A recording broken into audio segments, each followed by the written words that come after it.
Hi, it's Matt Kendall here once again. We're going to be speaking today with Nicky Edwards, who did the training in June. It's now August the 30th, I believe. Nicky's got a dog somewhere there as well, who also attended the And it's training. going Somebody did once ask me if you can do IEMT on dogs. Right. So yeah. we've just been through Nicky's case studies. So when you do the IEMT training, you go and do two case studies, and that's two sessions with two people.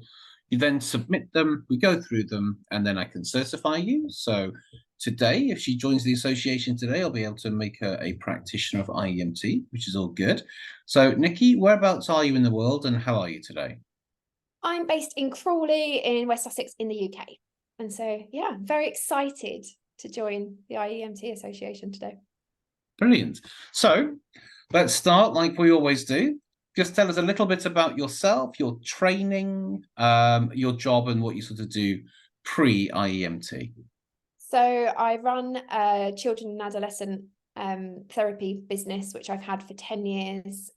Before that, I was a teacher. So I've spent 25 years working with children and young people.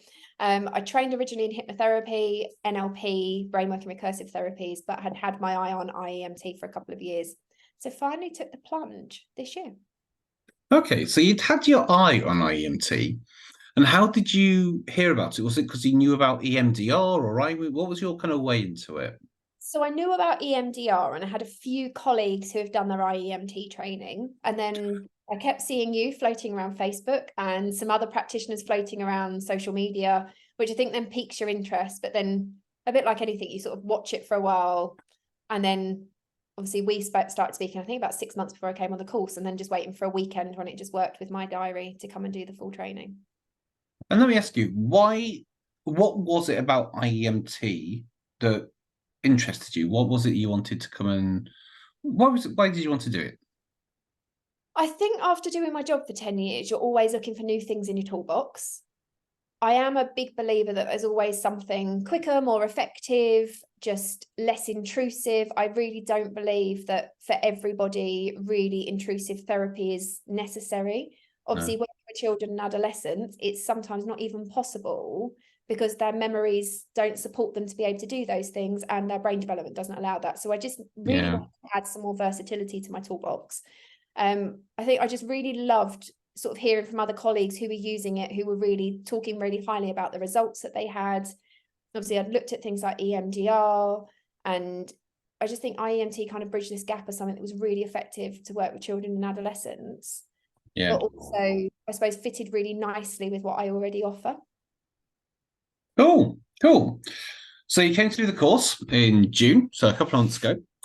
What was your experience going through the course? So the pre-materials, the course itself, so the presentation style, the interaction, what was like working with the people, and also what you saw, the results and stuff, and the aftercare. So all of those questions. What was it like before, during, and after? How was the course for you?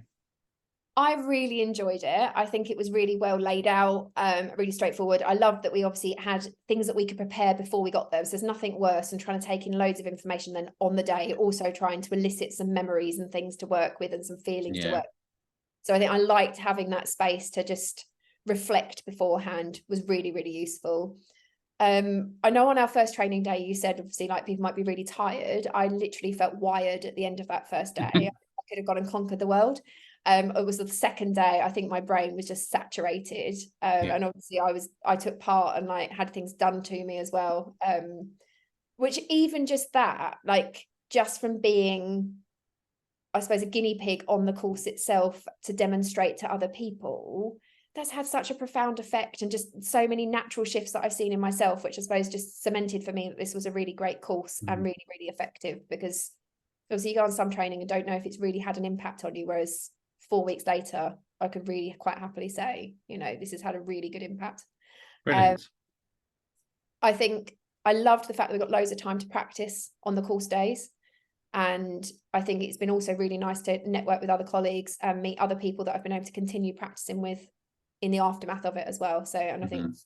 equally, if I've had any questions, I know that they're going to be answered, which is great. Yeah.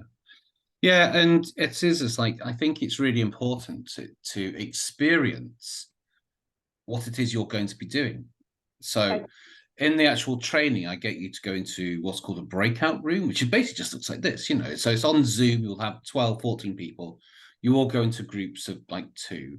And so I always demonstrate things. I don't know if you found this, but I've done a lot of trainings where the trainer refuses to demonstrate stuff, and they then expect you to then go do it, which doesn't make any sense. I So also think yeah, being able to be on the receiving end of it, obviously we were yeah, able to volunteer, to have things mm, demonstrated on us, yeah, but to practicing using it, but also be receiving it, it gave you the opportunity to feel like a client and yeah, to experience, actually those considerations you need to give to your clients, but also just some great opportunities to really practice things through. And I think the fact we had the recordings afterwards to go back to yeah. was so useful, because there's so much in this that I just think actually you do want to keep going back to it and refreshing yourself and just tweaking your own practice continually, which is really great. And what were the results like on, because you hadn't had any actual direct experience with IEMT, if that's correct, before the weekend. So were you shocked at just how powerful it was, both having it and using it with others as well? Yeah. I think seeing it with others was great. I genuinely think being on the receiving end of it was phenomenal, because you got to experience actually what these shifts felt like, and you got to think actually what would my client be feeling like with it. And so I think it's that double-edged sword, isn't it? It was great to have both sides of it. Whereas some Yeah. courses you just see loads of demos, but you're not experiencing it and you're not practicing Yeah. it. When I did my original training as a hypnotherapist, you were sent off to practice, but everyone got so busy talking. I don't feel like the practice was as much as you needed to get out of it. Whereas I kind of like Yeah. that you were quite authoritative with us and made us stick to time, because actually we did Yeah. get that practice time, which I think is really easy to get lost on courses. Well, the thing is, I've run this course a lot of times in person and online, and no matter how much time you give somebody, it's not enough. And I can give you an hour, I can give you 10 minutes or an hour, and you'll do the same thing. So if I give somebody longer, what they do is, yeah, they chat. They chat about the thing rather than doing it. So when I do the course, the training, when you go into the room, you already know what you're going to work on because you do the prep work. And it doesn't take long. We've got, so rather than thinking, right, what can I work on? You've got, right, this is the thing I'm going to work on. We've got 10 minutes, we've got 5 minutes either way, or we've got 10 minutes. And then I usually bring people back out, make sure things are okay, then put you back in. Yeah, just so again, it just keeps it moving, keeps it moving. So yeah, I've been on courses where you go, right, okay, go do this exercise for half an hour. You literally just go off chatting, and then in the last 5 minutes, you sort of like try and cram it all in. I like to give people structured time. You've got this amount of time, and then basically at the end, we'll talk about it to review any kind of results and any kind of questions that you might have. And have you found the aftercare and the community and the interaction and stuff as well since the course? I really love the community. I think obviously because we got lots of practice time with everybody, it was really easy to be able to reach out and say to people, actually, do you want to practice? And it's been really lovely to have that time with others that I've done the training with to practice things with. Obviously, when I've had questions and reached out to you, you've got straight back to me with answers to them. I think the other side of that, being able to go back and kind of familiarize myself with the videos as well, kind of really Yeah, triangulated that for me. brilliant. So you did your course. It's been a couple of months. You've gone out and done your case studies. So I want to know how it was, because you did one online and one in person, which is, a good mix. When I teach people, I do teach the course online, and it's really hard to use it online because most people work online. But obviously, you did it in person, which is easily translates into being in person. So how was it working with those people? And also, because I know you mentioned, I don't think it was recorded, but you work with children. So I get this asked all the time, what it's like working with children. So first of all, your case studies, how did they go? And what was it like actually working with a real person outside of the training room? It was very enjoyable working with a real person. I think I'm always going to be a face-to-face person. Like, Mhm. I know we live in a technological era, but I am really a face-to-face. I really love that interaction with people. And I think I got really good results in both, but I am definitely, yeah, I just think it's a personal preference, isn't it? I like working with Yeah, people. I yeah, work yeah. with children. So when you work with children, the majority of my work is face-to-face, and that's what parents are looking for. I think the results were as effective with both of them. I wouldn't dispute either of those. Mm, Um, I think it was just genuinely interesting to go and apply all of it. So obviously when we're on the training, you learn it all in pieces. So it's really nice to see how that all mm, flows across sessions. And I think equally I learned a lot from putting it all into practice and doing it all with an actual human being from start to finish. Whereas obviously when you're doing it in little pieces, we all knew what was going on. So I think it's nice to take someone who's not familiar with IEMT and introduce them to it. And what were the results like? Without giving any sort of confidential stuff, but what kind of issues were you helping people with, and what were the results like? So a real mix of sort of confidence issues, anxieties, and I think the results were really, really positive. Obviously, I'd had my own personal experience, so I was already quite sold on it from things that we'd worked on the training day. And even when I'd sort of initially reached out to you and sort of we'd had a bit of a tester and a taster sort of side of that, but I think it was really positive to see like the positive shifts that have happened with clients in quite a short amount of time. I think obviously there's not you go on some courses and they're like, oh, you must do this and you must do this, and I think the fact that actually they could just get on with it. And I think even like little people that I've just done little bits of testing and sort of trialing things with, all of the results have been really, really quick, and there's been some really positive shifts. And I think I'm quite intrigued to see where else this can go. I'm like, obviously I've used a little demographic at the moment, but I'm quite intrigued as to what else this can do. They say, you do work with children, and how have you found it?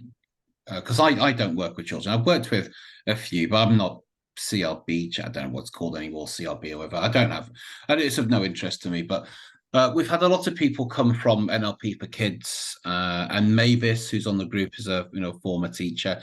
So how has it been working with kids, and what have the results been like working with children? I think it's been really interesting working with the little ones. So I work with children from 4, 5 upwards.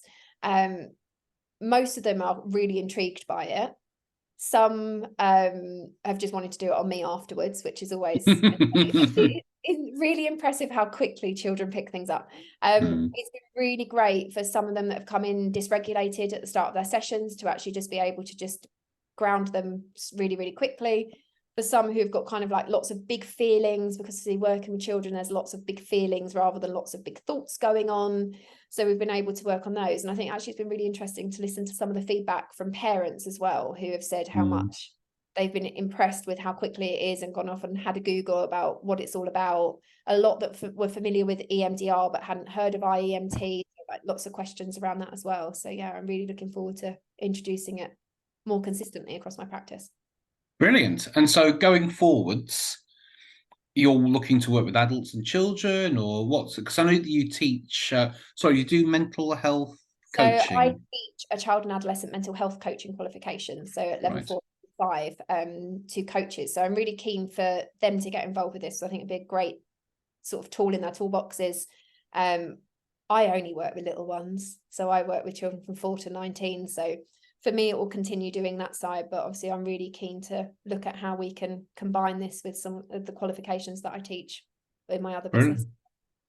Excellent. Well, thank you so much. If people want to work with you, what's the best way of getting in contact? So you can reach me at www.astepataTime.org.uk. A step at a time. Good name. Well done. I'm surprised you got that domain, to be fair. So it's a step@a-time.org.uk. What's it? Yes. .org.uk. You mainly work with children, and do you work with sort of neurodiversity or anything like that, or? So probably 60 to 70% of the children I work with are ASD, ADHD. I'm also registered with the Adoption Support Fund, so I do a lot of work with adoption and with children that are in foster care and special guardianship. So very much just all children, and lots of different needs as well. Wow, cool. So if you have children, or if you know anybody who has children who need some extra help, a step@a-time.org.uk. Nicky, thank you so much for going through this, and I really like that you've taken this and now you're working with it. You're using it with children, using it. Well, no, you don't work with adults now, but basically it's all kind of working with children, which is really good. Because like I say, I get so many people saying, does it work with children? So this is just another video I'll be able to direct people to. So congratulations on becoming an IEMT practitioner, and all the best for the future. Very much. Thank you.